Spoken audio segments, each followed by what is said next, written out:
csővázas autók mennek csak, nincsenek karosszériája az autóknak. A versenyző középen ül, sokkal nyersebb, sokkal sprödebb az egész, versenyzővel együtt maximum 750 kg a jármű már a csúcs kategóriánál. Itt a lóerők azért úgy rendesen elszabadulhatnak a rallycrosshoz képest. A rajthelyre rallycrossnál előfutamok során egy sorból mehetnek, és utána kettes eltolással. Itt viszont 4 sorból is jöhetnek, hogyha megvan a 10 fős teljes rajtrács, és akkor 3-2-3-2-es sorokból jöhetnek majd. A pályát illetően pedig csak a rajthely lehet aszfaltos, utána pedig végig murvának kell lennie. Gyors, pörgős futamok vannak, és az autókrosszozók ugyanúgy nem normálisak, mint a rallycrosszozók. Inkább 10 akarnak befordulni olyan kanyarba, ahol 1 vagy 2 autó fér el egymás mellett. Mindjárt betekerem itt az egyik rajthelyre. 15 plusz-minusz 5 centire kell állnia az autónak a pálcától. Korai rajt esetén döntőben 5 bajnoki pontot vonnak le a versenyzőktől. Itt nincsen ugye Joker-kör, tehát nem tudják ezt pluszban szankcionálni, nem érdemes nagyon kapkodni. Amikor a Super Buggy kategóriában itt van 10 autó, egyenként ilyen 5-600 lóerősek. Annyira brutális az időmérést a Kronomoto végzi, egy magyar csapat, ők találták ki az egész rajtrendszert, az egész időmérőrendszert is, 2,5 másodperc alatt vannak 100-on.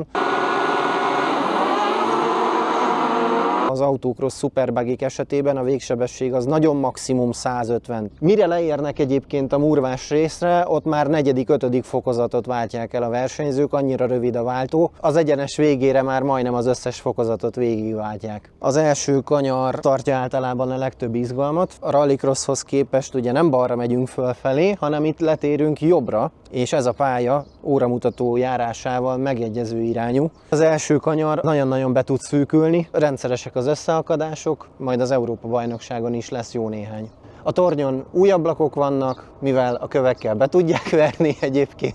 Itt a versenyzők nagyrészt vagy maguknak építik az autókat, annyira sok gyártó van, hogy össze tudják vásárolni a különböző alkatrészeket, és utána már csak üzemeltetni kell a technikát. Sokkal jobban fogynak az autók a rengeteg kontakt miatt. Megérkezünk akkor az egyes kanyarhoz, a legrumlisabb. Elég komoly tempóval érkeznek meg, nem is feltétlenül a rajt után, hanem az első éles kör után. Teligázon lobognak végig, még pont nem mennek bele a leszabályzásba, de itt a legmagasabb fokozatból kell visszagangolgatni, meg lendületből bedobni. Nagyon másképp kell kezdeni a kanyart rajt után is, meg másképp, amikor már valaki gyors körről érkezik. Körülbelül 5-6 métert szűkül a pálya. Ha megfordul a kamera, akkor az gyönyörűen látszik, hogy mennyit szélesedett. Ez az egyik klasszikus előzési pontja a pályának, mert itt hatalmas tempókülönbséggel tudnak megérkezni a versenyzők. Valaki túlcsúszik a kanyaron, picit a falon köt ki, a rajt utáni balesetek gyakran előfordulnak, és itt marad egy-egy autó. Nem ritka az, hogy második nap derekára már guminyomosak ezek az ívek, mert hát azért az autókrosszban is fontos a gumi, hiába földön mennek. Az egész autókrosszban a kormány az ennyit fordul a két irányba, tehát nagyjából 180-210 fok koptól koppig, pont annyit körülbelül, mint egy gokartban, rendkívül direkten viselkednek az autók, és nagyon sokat is mennek keresztben. Csináljatok majd egy ilyen ivós challenge-et, hogy hányszor mondja Gergő azt, hogy sokat mennek keresztben, és akkor ting! Minden poszton egyébként sisakot kell viselni. Tele van pici apró kövekkel, és ezek ilyen puskagolyóként tudnak viselkedni. Eléggé gyakori, hogy kopog a fejünk. Annyira meghökkentő az egész, meg annyira nyers. Hangilag is sokkal intenzívebb, mint a rallycross.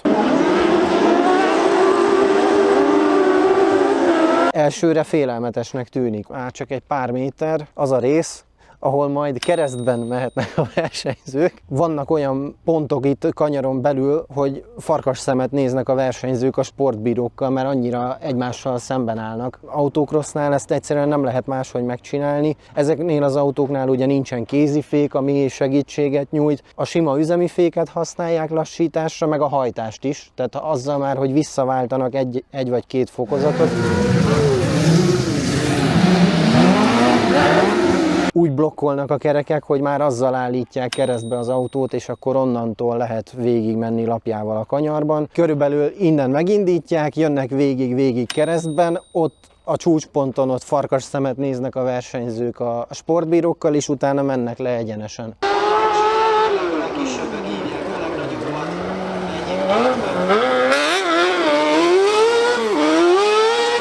és hát a szintkülönbség az meg adott. A rajt után körülbelül eddig a kanyarig még nagyon komoly meccs van. A lenti rész közepére szoktak eldőlni a pozíciók, és akkor onnantól körvonalazódik a helyzet. Itt fordulnak el az autók körülbelül, és innentől meg gyakorlatilag lőnek ki egyenesen. A crosskárok azok, akik szokták jobban szélesíteni, hogy ívesebben forduljanak. Itt ugye, ahogy fordulnak el az autók, régen kigödrösödött annyira a pálya, hogy lefordította a gumikat a felniről. A rallycrossnál láttuk azt, hogy Tomiék milyen munkát végeztek a pályán. Szerintem sokkal jobban fogja bírni most már itt autocrosson is a terhelést. Az elmúlt 2 évben annyi földmunka volt már, hogy jobbak a körülmények, és ami régen is volt, amit a rallycross pályánál mutattam, ez a fölfelé tartó lépcsőzetes kikopás, az szerintem jóval kisebb eséllyel lesz majd itt is. Beljebb húzom a hasam, megy a jó effektus. Itt az egyenesben is általában megy egy jó kis gyorsulási verseny, amíg le nem érnek a katlanba teljesen, van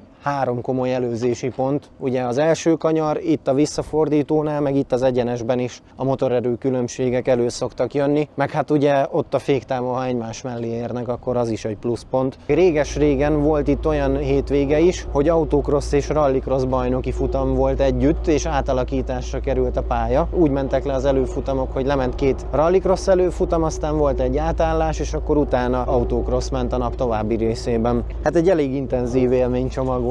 Megyünk még lejjebb, visszafordítóról van szó, de ez egy balos, keresztben fordulnak az autók, és iszunk még egyet.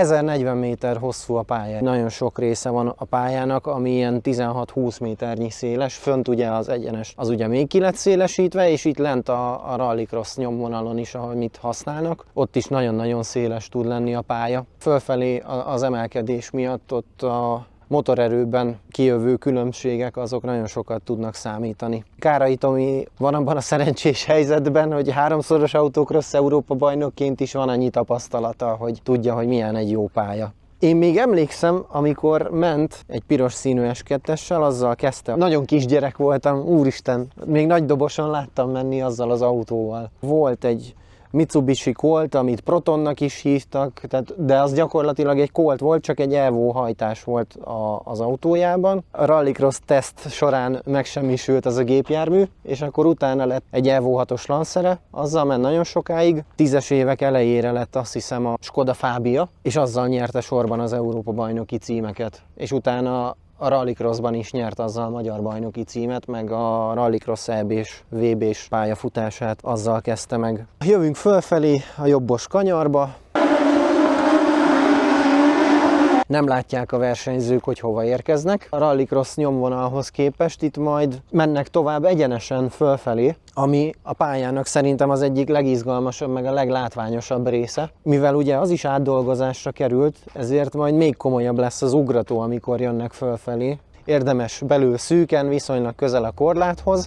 Innentől kezdve már inkább húzódni kell a pálya bal oldala felé, mert úgy fog jól kijönni az ideális ív. Most, ahogy így végig megyünk, szerintem simán lehet 1-2 olyan versenyző, aki inkább ezen fog kigyorsítani, ezen a pár méternyi aszfalton, utána nagyobb tempót tud átvinni a következő kanyarhoz. Itt ugye folyamatosan gyorsulnak a versenyzők, végig teligázon jönnek fölfelé. Az új nézőtérnek köszönhetően elég szépen elugrató autókat lehet majd látni. Ez a rallycrossos hupli, ez fölfelé egy nagyon szép kis ugratóvá válik az autocross nyomvonalon. Ez tényleg arról szól, amit Mihalik is mondott, hogy... Vannak részek, amiket el kell hinni.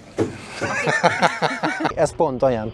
Majd jogdíjat fog kérni érte. Ez az ugrató, ahol úgy jönnek át sokszor a versenyzők, hogy maximum 1 kerekük éri a talajt, ami általában a bal hátsók, de minimum 2 kerék azért általában a levegőben szokott lenni. Földet érnek a kocsik, a szöcskék, a buggyk, azonnal rakják keresztbe, és készítik elő az autót a következő kanyarhoz. Komoly visszafordító, sok pozícióharc szokott lenni. Ez már akkor egy ilyen 7.-8. előzési pont körülbelül, és még nem értünk a kör végére. Szűken kiengedve és picit kockásan kigyorsítva, vagy van, aki nagyon szélesen kezdi meg, és utána úgy húzza be szűkre. Lehetőségek tárháza, az kitárulkozik a versenyzők előtt, és nagyon sok mindent lehet itt megvalósítani. Holnap Petőre Nikodémet érdemes figyelni az edzések során, mert ő tuti, hogy ki fog próbálni egy párat. Ő a legutóbbi 2 évnek a Superbuggy bajnoka. 1 Európa-bajnoki címe van juniorban, 1 Buggy 1.6-ban és 2 van Superbuggyban. És emellett meg 8-szoros cseh bajnok, azt hiszem. Az egyik holland versenyzőnek magyar szerelője van,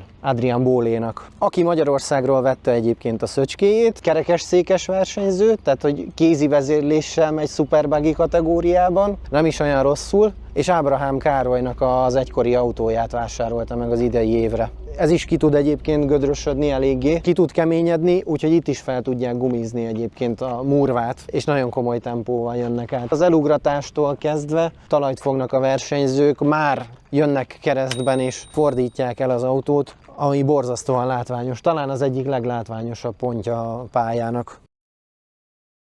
Utolsó előtti kanyar. Innentől a versenyzők már csak lobognak lefelé a cél irányába. Takarásban van maga a cél, szóval ami ott jobb oldalon van sportbírói poszt, azt így ki is kapcsolják a látómezőből, ők már csak a célt figyelik, mert annyira arra fókuszálnak, hogy a belső íven jó helyen legyen az autó, egészen bemennek oda a földsáncra, nem tudják, hogy mi vár rájuk, mivel olyan takarásból közelítik meg azt a szekciót.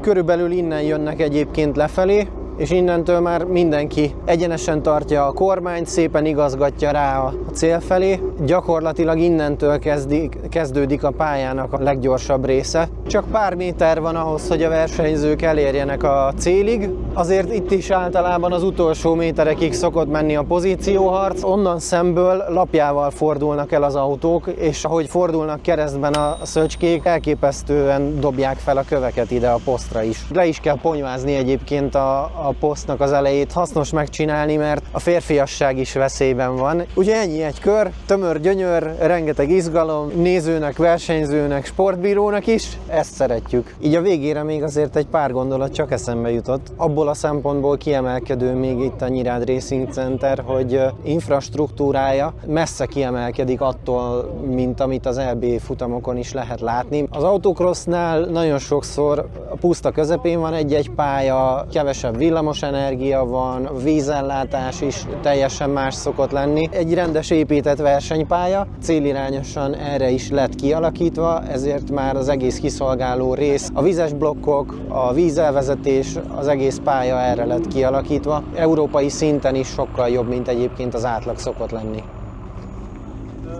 Csodálatos.